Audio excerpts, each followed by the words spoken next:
Let's talk about barbecue. Let's talk about food. It's my favorite thing in the world. Dave Grohl, little did we know, a few months ago, started a barbecue catering company. How about that? World tours, music domination, all this stuff, not good enough. Catering is where Dave Grohl's passions really, really lie. So the story that a lot of people are going to tell you, and this is why I like the morning show with Anthony a little bit better than some of the other outlets as we go a little bit deeper in explaining everything, is that Dave Grohl is feeding some of the firefighters that are fighting the wildfires in California right now. Now, certainly that is a lovely story and definitely worthy of people paying attention to it. But there's a lot more to it. Essentially, a barbecue company is behind this whole thing. And Dave is doing something nice. And by the way, it took digging for us to get this information. Like, it's not like he's out there posing with the firefighters and all like, yeah, oh, by the way, I started a barbecue company. Follow us on Instagram. He's not doing any of that. So it's very, very noble. He's just feeding these guys. But there's a really big backstory behind it. Let's get into it. When Nirvana first hit, the first thing that Dave splurged on, people buy a house, buy a car. The first thing he spent his Nirvana money on was a home in North Carolina. And the reason is because he loves the barbecue. He told Uproxx in an interview, when Nirvana became popular, the first thing I did was buy a beach house in North Carolina, and I just spent years there. I ate pulled pork from the time I was 22 till about 25 years old. Sounds exactly like my mid-20s. Sans the rock star fame. But everything else was, and the beach house. Everything else, all right, just the pulled pork was the thing then. So I eat a lot of pulled pork. Leave me alone. Shut up. All right, point is this. That was the first thing he spent a lot of money on. According to Food and Wine magazine, he learned under the tutelage of Tennessee chef Billy Terrell. And he's got numerous smokers at his house. We dig a little further. According to FooFightersLive.com, a few months ago, he registered a couple of different trademarks, and one was for the business Backbeat BBQ.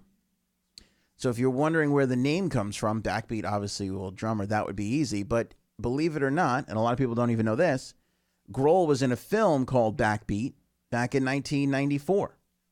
It was a film that was based around the Beatles' days in Germany.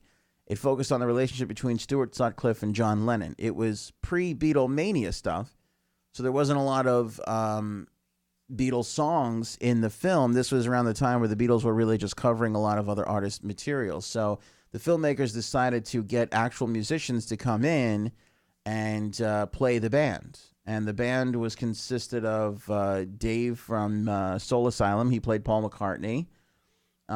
Thurston Moore played guitar in the band. Mike Mills was in the band in the film. Henry Rollins was in the film. And Dave Grohl played the drummer in the film. So there's a little history behind the name. Now, I don't know if it's directly because of that or it's because he's a drummer, but there is a tie-in there that Dave Grohl was in a film back in 94 called Backbeat. So, Backbeat BBQ. They also say that there are some trademarks together that would suggest that Dave is going to release a range of sauces, marinades, rubs, spice mixes, as well as merchandise. And I'm excited about that because the logo is actually pretty cool looking. We're looking at some images here in the studio. We got Dave with, by the way, not just one firehouse. He visited multiple fire departments in California and brought his barbecue to each and every single one of them. But yeah, he's got a pretty sweet logo, and we got some pictures of the barbecue as well. Oh my God, look at these ribs. Oh my goodness. He's got a cool logo. He's got two pieces of meat crossing behind a skull. Kind of looks like a pirate ship. And it says Backbeat up on top, and on the bottom it says barbecue. And by the way, the other thing that totally legitimizes this as a business, he has a Facebook, Twitter, and Instagram page. So, I mean, that's a business if I've ever seen one. So, multiple smokers. He learned under a professional chef. His passion goes back way back in the day. Obviously, a super creative guy. On top of the music that he creates, he dreamed up that throne that he sat on for months. Remember when he broke his leg?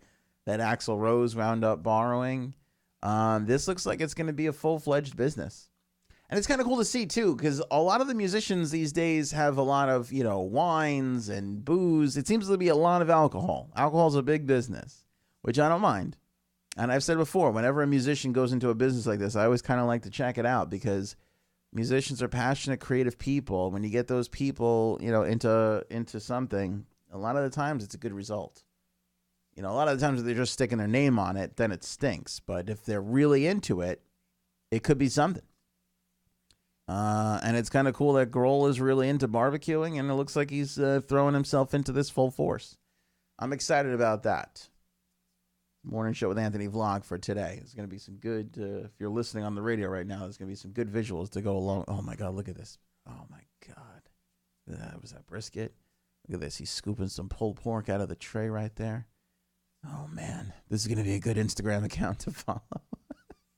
Backbeat BBQ on Facebook, Twitter, and Instagram.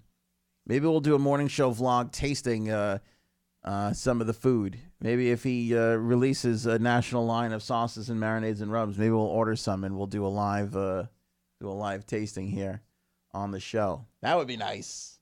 That would be really good. God, I'm excited about barbecue. There's a couple of things that you can do as morning show host that not every other profession gets to do. Like there's some advantages to being a morning show host. One of them is consuming large amounts of lunch and dinner foods at 8 o'clock in the morning. You'd be amazed at how easy that is when you're up at 4:30. Really makes pulled pork sandwiches at 8:25 not that bad of a thing to negotiate with your stomach.